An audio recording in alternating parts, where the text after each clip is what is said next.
Hello guys, welcome back to the channel. तो आज हम बात करने वाले हैं कोड ग्रुप के बारे में। कोड का नाम आपने मेरे मुंह से पीछे भी सुना होगा। ये मैंने तब आपको छोटा मोटा बताया था, इंट्रोड्यूस कराया था हल्का सा, जब मैं शिंजो आबे की मैंने वीडियो बनाई थी। तो आज हम जानते हैं कोड ग्रुप को थोड़ा डिटेल में। और अगर आप चैनल पे नए हैं तो प्लीज इसे जल्दी से सब्सक्राइब कर दीजिए एंड बेल आइकन को तो प्रेस करना बहुत ही जरूरी है, क्योंकि जब भी मैं कोई नई वीडियो लाऊं तो सबसे पहले आपको उसका नोटिफिकेशन मिल जाए। So without wasting time, let's get started. So guys, quad word derive होता है क्वाड्रिलैटरल शब्द से। इसे आपने स्कूल में काफी सुना होगा, मैथ्स के अंदर काफी ज्यादा सुना होगा। तो क्वाड्रिलैटरल एक फोर साइडेड फिगर को बोलते हैं, जैसे स्क्वायर या रेक्टेंगल हो गया। तो सिमिलरली क्वाड भी एक जियोपॉलिटिकल ग्रुप है, या आप कह सकते हैं स्ट्रेटेजिक डायलॉग है between United states, India, Japan and Australia. तो दिसंबर 2004 में हुआ क्या था कि इंडियन ओशन के अंदर एक भयानक अर्थक्वेक आया था। इसका मैग्नीट्यूड जो मेजर किया गया था रिक्टर स्केल पे, वो 9.1 से लेकर 9.3 के बीच था। तो हुआ क्या कि जब इतना भयानक ये आ गया अर्थक्वेक, जिसको one of the deadliest earthquake माना जा रहा था, तो इसकी वजह से सुनामी आ गई। और इस सुनामी ने बाद में तबाही मचा दी। इंडिया में कुछ स्टेट जैसे Tamil Nadu and Andaman and Nicobar islands में इसका काफी इफेक्ट देखने को मिला।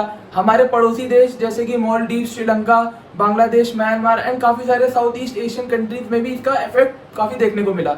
उसके बाद अगर मैं बोलूं तो इसका इफेक्ट जो था ना, वो अफ्रीकन कंट्रीज तक भी पहुंचा, जैसे कि Tanzania, Somalia and south Africa. इस सुनामी से काफी लोगों की जान चली जाती है, कई लोग घायल हो जाते हैं एंड फिर कई लोग मिसिंग भी हो जाते हैं। दिसंबर 29 को यूएस प्रेसिडेंट जॉर्ज बुश ने अनाउंस किया कि India, United states, Australia and Japan मिलकर एक इंटरनेशनल कोalition सेटअप करेंगे, ताकि लार्ज स्केल पे rescue operations and rehabilitation process जो भी है, ताकि लोगों की मदद करी जा सके, उसको ये लोग कोऑर्डिनेट करेंगे साथ में मिलकर। तो इसमें इंडियन फोर्सेस का एक बहुत बड़ा रोल रहता है, जैसे कि हमारी जो आर्मी है, नेवी है एंड एयरफोर्स है, वो मिसिंग लोगों को यहाँ पे ढूंढने लगती है। एंड जो लोग घायल हैं, जो काफ़ी अफेक्ट हुए हैं, उनकी भी मदद करती है इन तीनों देशों के साथ मिलकर। और यहीं पर अब रखी जाती है क्वाड ग्रुप की नींव। वैसे तो फॉर्मली इस ग्रुप को 2 साल बाद कॉन्स्टिट्यूट किया जाता है, साल 2006 में, दिसंबर 2006 में, जब इंडिया के prime minister Manmohan Singh Japan गए थे एक ऑफिशियल विजिट पर। तो वहाँ पे एक जॉइंट स्टेटमेंट का ऐलान होता है towards Indo Japan strategic and global partnership के नाम से। इसको इनिशिएट करते हैं farmer Japanese prime minister Shinzo Abe, and इसको कोट करते हुए arc of freedom and prosperity भी कहा जाता है। अगर हम देखें तो यहाँ फ्रीडम शब्द का इस्तेमाल किया गया है, एंड उस चीज को अगर हम अपने पड़ोसी देश चाइना के साथ थोड़ा रिलेट करें तो ज्यादा सूट नहीं करता, क्योंकि हम सबको ये बात अच्छे से पता है कि चाइना के अंदर कम्युनिस्ट की सरकार है, जो कि अपने सिटीजन्स को ज्यादा फ्रीडम नहीं देती चीजें करने के लिए। तो क्वाड ग्रुप को यहाँ कहीं ना कहीं एंटी चाइनीज देखा जा रहा था। कई एक्सपर्ट्स का ये मानना था कि ये चाइना के बढ़ते इन्फ्लुएंस को काउंटर करने के लिए इस ग्रुप को बनाया गया है, बट ओपनली चारों देशों ने कभी भी इस बात को एडमिट नहीं किया।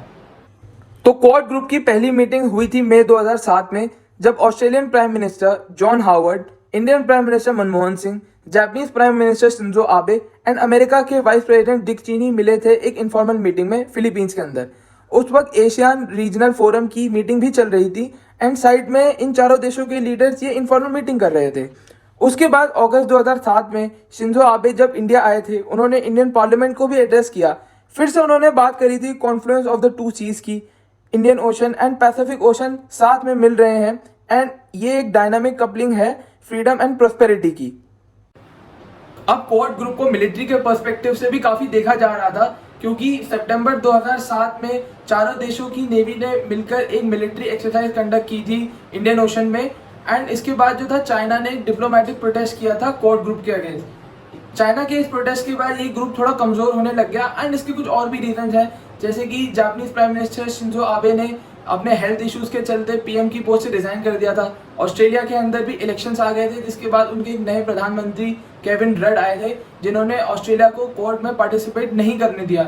उन्होंने ये रीजन दिया था कि क्वाड जो है ऑस्ट्रेलिया के स्ट्रेटेजिक इंटरेस्ट को सूट नहीं करता।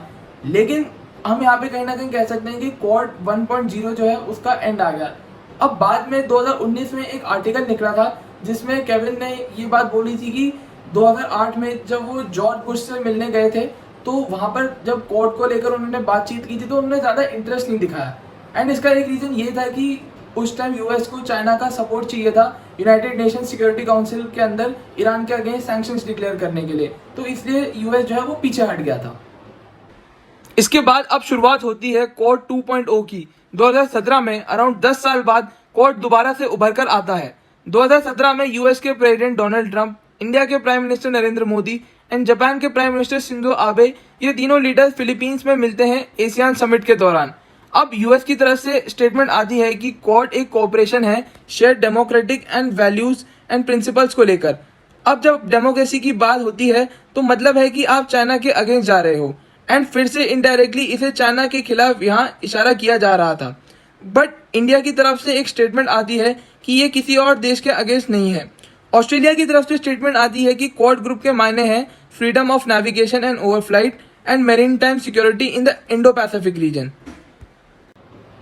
नवंबर 2020 में चारों देशों की नेवी ने मिलकर दोबारा से एक मिलिट्री एक्सरसाइज कंडक्ट करी थी, एंड चाइना ने दोबारा से इसके ऊपर ऑब्जेक्शंस रेज करना शुरू कर दिया था। उसने बोला कि इस एक्टिविटी या आप कह सकते हैं इस मिलिट्री एक्सरसाइज के चलते इंडो पैसिफिक रीजन पर खतरा बढ़ जाता है, एंड ये बिल्कुल भी सही नहीं है मिलिट्री यूज करना इस रीजन के अंदर। एंड मैं यहाँ पर आपको एक बार बताता चलूँ कि सितंबर 2020 यानी कि 2 महीने पहले ही शिंजो आबे ने दोबारा से अपनी पीएम की पोस्ट से रिजाइन कर दिया था हेल्थ इश्यूज के चलते। अब मार्च 2021 में एक लीडर लेवल मीटिंग होती है क्वाड समिट की, और ये पहली मीटिंग होती है जिसमें कि यहाँ पर चारों देश मिलकर एक वर्चुअल कॉन्फ्रेंस करते हैं। ये इसलिए कॉन्फ्रेंस वर्चुअल होती है क्योंकि कोविड बहुत फैला हुआ था ऑल ओवर द वर्ल्ड, और ये जो लीडर्स थे ये एक दूसरे के देश भी यहाँ पे ट्रैवल नहीं कर पा रहे थे। एंड पहली बार ऐसा हुआ था कि चारों देश ने मिलकर एक सिंगल स्टेटमेंट दिया था, वो था Covid and global health, climate change and cyber security challenges जो इस रीजन को फेस करना पड़ रहा है।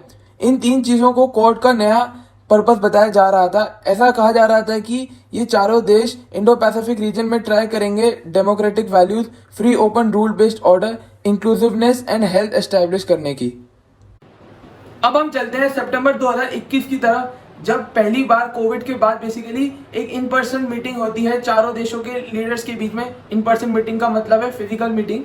तो इसमें होता क्या है कि तमाम इश्यूज को लेकर यहाँ पे डिस्कशन किया जाता है, जो भी इंडो पैसिफिक रीजन के लिए, जो भी बेटरमेंट के लिए। लेकिन चाइना जो है इन सब मीटिंग्स को बार बार वो क्रिटिसाइज करते हुए कहता है कि यहाँ पर एक एशियन नेटो बनाने की कोशिश की जा रही है और मिलिट्री अलायंस एक बन रहा है 4 देशों के बीच में। बट इंडिया जो है कॉन्स्टेंटली इस एलिगेशन को, या जो तमाम एलिगेशन चाइना लगा रहा है उन्हें रिजेक्ट करते हुए कहता है कि ऐसा कुछ नहीं है।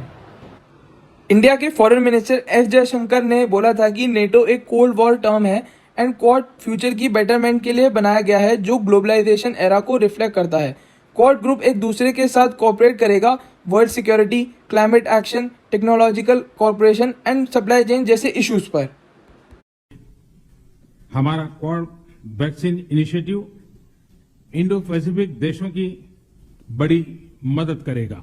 अपनी साझा डेमोक्रेटिक वैल्यूज के आधार पर क्वाड ने पॉजिटिव सोच, पॉजिटिव अप्रोच के साथ आगे बढ़ने का निर्णय लिया है।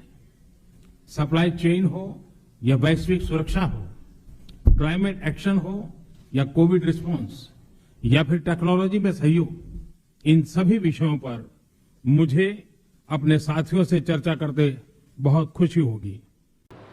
टुवर्ड्स द एंड मैं यहाँ पर यही कहना चाहूंगा कि इंडिया के लिए क्वाड ग्रुप काफी नहीं रहने वाला चाइना के बढ़ते इन्फ्लुएंस को काउंटर करने के लिए। हमारे पड़ोसी देश जैसे कि पाकिस्तान, श्रीलंका, मालदीव एंड बांग्लादेश, इसमें कहीं ज्यादा इन देशों में इन्वेस्टमेंट कर रखी है चाइना ने, एंड लगभग सारे देशों ने इनसे लोन्स तक ले रखे हैं। तो अब जो इंडिया के लिए सबसे बड़ी प्रॉब्लमेटिक सिचुएशन है वो है CPEC यानी कि चाइना पाकिस्तान इकोनॉमिक कॉरिडोर। ये कश्मीर से होता हुआ पाकिस्तान और चाइना को कनेक्ट करता है। तो इसमें प्रॉब्लम जो ये है कि कुछ पार्ट जो कि मतलब POK वाला है वो पाकिस्तान ने चाइना को एज गिफ्ट भी दे रखा है, एंड कई जगहों पर इंडिया को यहाँ पे रिप्लेस कर दिया है चाइना ने as a global partner, and कई सारे छोटे जो साउथ एशियन देश हैं वो अब इनके पार्टनर्स यहाँ पे चाइना के बनते जा रहे हैं। तो मैं यहाँ पे यही कहूँगा कि इंडिया को और इस क्वाड ग्रुप को काफ़ी ज़्यादा स्ट्रॉन्ग पॉलिसी यहाँ पे बनानी होंगी, एंड काफ़ी फर्म स्टैंड लेना पड़ेगा। कोई कॉन्फ्लिक्ट ऑफ थॉट्स नहीं होना चाहिए इन चारों देशों के बीच में, एंड कोई भी ऐसी चीज़ नहीं होनी चाहिए जिसकी वजह से ये क्वाड ग्रुप जो है दोबारा से बिखर जाए।